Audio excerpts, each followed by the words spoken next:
Congressman, will you take pay if the government shuts down? I'm honestly not sure how that works. And that is Republican Brandon Williams of New York. Well, you still get money. The members of Congress get paid. The Minority Leader Mitch McConnell said so on the floor yesterday. So will you accept that pay? I will. You will accept the pay while the government is shut down. Why? You know, I am not independently wealthy, and we are like any other family. Like any other family, not independently wealthy.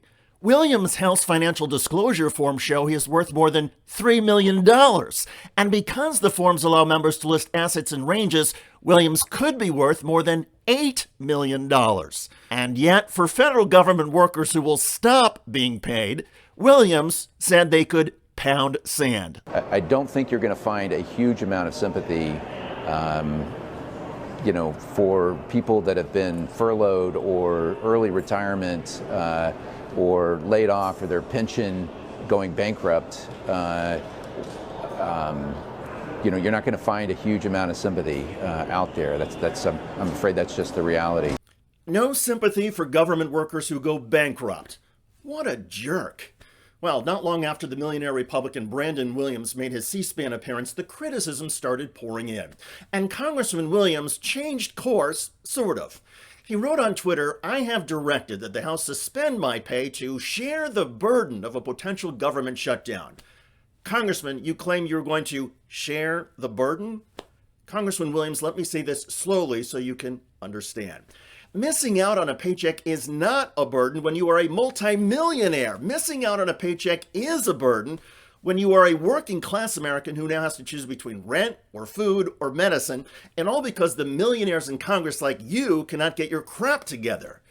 For everybody at home keeping score, first Congressman Williams said he wanted to keep getting paid because he's not wealthy, though it turns out the former Wall Street executive is a multimillionaire. Then Williams told workers who will actually face financial hardships to shove it. Then Congressman Williams reversed course, but instead of apologizing, Republican Congressman Williams rubbed salt in the wounds by claiming he would share the burden of a shutdown.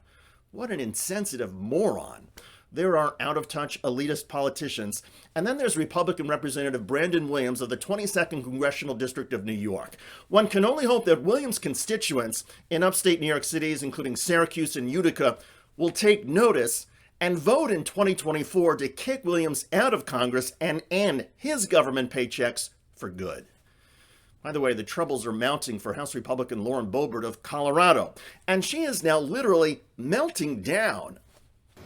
Madam Chair, one moment. My apologies. I do not have amendment number 77 in front of me. But Madam Chair, I do urge adoption of Amendment 77 to be considered to decrease the salary of the Deputy Secretary. Check out that video at the link below.